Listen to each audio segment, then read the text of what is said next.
नमस्कार दोस्तों, आपका स्वागत है ब्रेव हार्ट्स आर्मी में और मेरा नाम है विवेक नागर। तो आज मैं फिर एक बड़ी ही इंटरेस्टिंग कहानी हमारे एक शहीद की लेकर आया हूं जिनका नाम है वीर अब्दुल हमीद। देखिए, वीर अब्दुल हमीद भारत माता के वो वीर सिपाही थे जिन्होंने अपने सेवा काल में सैन्य सेवा मेडल, समर सेवा मेडल और रक्षा मेडल से सम्मान प्राप्त किया था। उन्हें 1965 में भारत पाकिस्तान युद्ध में असाधारण बहादुरी के लिए परमवीर चक्र प्राप्त हुआ था। आज मां भारती के इस परमवीर के शहीद होने से पहले परमवीर अब्दुल हमीद ने मात्र अपनी गन माउंटेड जीप से उस समय अजय समझे जाने वाले पाकिस्तान के पैटर्न टैंकों को नष्ट किया था। अब्दुल हमीद का जन्म उत्तर प्रदेश में गाजीपुर जिले के धर्मपुर गांव के एक मुस्लिम दर्जी परिवार में 1 जुलाई 1933 को हुआ था। उनके पिता मोहम्मद उस्मान जीवन यापन के लिए कपड़ों की सिलाई का काम करते थे, पर अब्दुल हमीद की रुचि अपने इस पारिवारिक व्यवसाय में बिल्कुल नहीं थी। पिता कुश्ती के दाव पैचों में रुचि रखने वाले व्यक्ति थे। इसका प्रभाव अब्दुल हमीद पर भी था। लाठी चलाना, कुश्ती का अभ्यास करना, पानी से उफनती नदी को पार करना, गुलेल से निशाना लगाना, एक गांव के साधारण बालक के रूप में इन सभी क्षेत्रों में हमीद पारंगत थे। पर उनका सबसे बड़ा गुण था हर किसी की यथासंभव सहायता करने को हमेशा तैयार रहना। किसी अन्याय को सहन करना उनको नहीं भाता था। एक बार गांव में किसी गरीब किसान की फसल जबरदस्ती काट कर ले जाने के लिए जमींदार ने करीब 50 गुंडे उस किसान के खेत में भेजे थे। हमीद ने यह देखा तो उन्हें गुस्सा आ गया। वे अपने सामने यह अन्याय होते बर्दाश्त नहीं कर सकते थे। हमीद ने उन गुंडों को ललकारा और आखिरकार उनको उनके नापाक इरादे में कामयाब नहीं होने दिया। जमींदार के गुंडों को खाली हाथ ही वापस जाना पड़ा। इसी तरह एक बार अपनी जान पर खेलकर बाढ़ में गांव की नदी में डूबती 2 महिलाओं की जान बचाकर अपने अदम्य साहस का परिचय दिया था वीर हमीद ने। खैर, जिंदगी गुजारने के लिए कुछ तो करना था। 21 साल के अब्दुल हमीद नौकरी के लिए रेलवे में भर्ती होने के लिए गए, लेकिन उनका मन था सेना में भर्ती होकर देश सेवा करने का। इसलिए उन्होंने एक सैनिक के रूप में 1954 में भारतीय सेना में अपनी शुरुआत की। हमीद 27 दिसंबर 1954 को ग्रेनेडियर्स इन्फेंट्री रेजिमेंट में शामिल किए गए। जम्मू कश्मीर में तैनात अब्दुल हमीद पाकिस्तान से आने वाले घुसपैठियों की खबर लेते हुए उन्हें मजा चखाते रहते थे। एक बार ऐसे ही एक आतंकवादी इनायत अली को जब उन्होंने पकड़वाया तो प्रोत्साहन के रूप में उनको प्रोन्नति देकर सेना में लहस नायक बना दिया गया। 1962 में जब चीन ने भारत की पीठ में छुरा घोंपा तो अब्दुल हमीद उस समय नेफा में तैनात थे, पर उनको अपने अरमान पूरे करने, अपने वीरता दिखाने का ऐसा कोई मौका अब तक नहीं मिला था।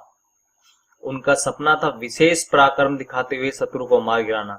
अधिक समय नहीं बीता था और 1965 में पाकिस्तान ने भारत पर आक्रमण कर दिया। अब्दुल हमीद को इस पर अवसर प्राप्त हुआ अपनी जन्मभूमि के प्रति अपना कर्तव्य निभाने का। मोर्चे पर जाने से पहले उन्होंने अपने भाई को कहा था, उनकी बहुत इज्जत होती है। जिनके पास कोई चक्र होता है, देखना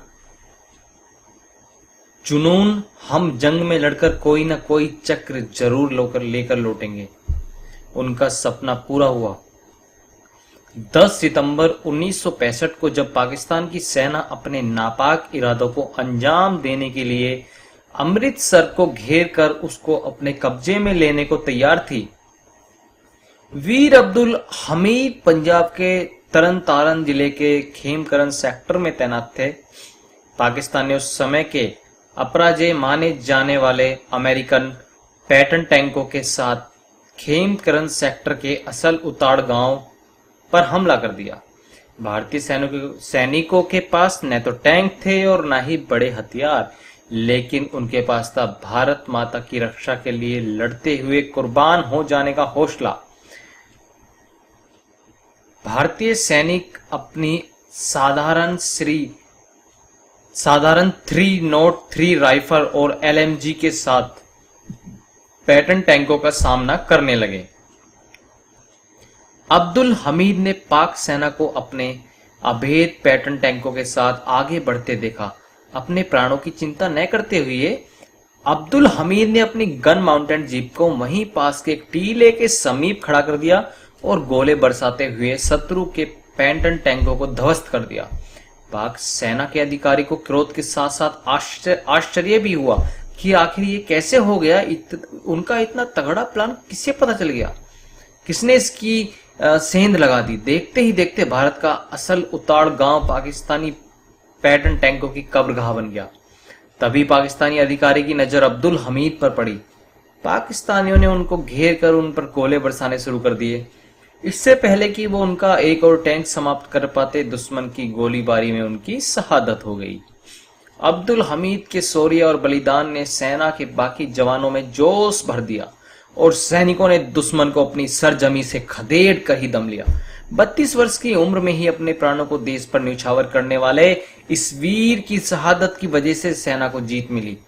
उन्होंने अपनी वीरता से पाकिस्तानी शत्रुओं के खतरनाक इरादों को नाकाम करते हुए अपना नाम इतिहास में सदा के लिए स्वर्ण अक्षरों में अंकित करा लिया। वीर हमीद की शहादत ने यह संदेश भी दिया कि केवल साधनों के बलबूते युद्ध नहीं जीता जाता। अपने भाई से किया वादा उन्होंने पूरा किया और मरणोपरांत उनको सबसे बड़े सैनिक सम्मान परमवीर चक्र से सम्मानित किया गया।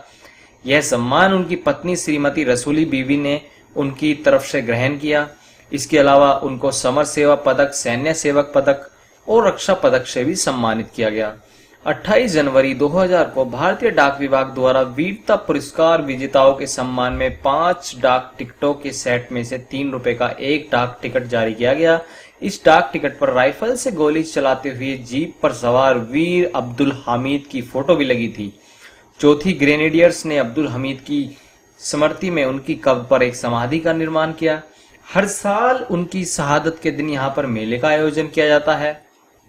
उनके नाम से गांव में एक डिस्पेंसरी, पुस्तकालय और स्कूल चलाया जाता है।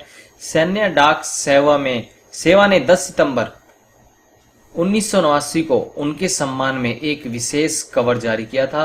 उनके जीवन पर एक धारावाहिक भी बना था।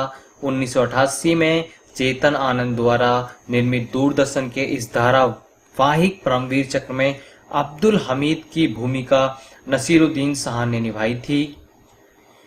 तो दोस्तों, ये थी हमारे वीर अब्दुल हमीद की कहानी।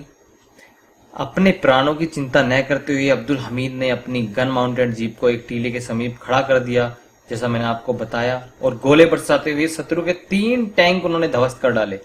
तो वीर हमीद की शहादत ने यह संदेश भी दिया है कि केवल साधनों के बलबूते युद्ध नहीं जीता जाता। तो दोस्तों, ये थी हमारे वीर जवान शहीद अब्दुल हमीद की कहानी। तो अगर आपको कहानी पसंद आई हो और आप वाकई में ही आर्मी लवर हैं, तो मेरे चैनल को आप सब्सक्राइब करना ना भूलें और साथ ही में बेल आइकन को भी प्रेस करें ताकि न्यू अपडेट्स आपको मिलते रहें। तब तक के लिए दोस्तों, नमस्कार, गुड बाय।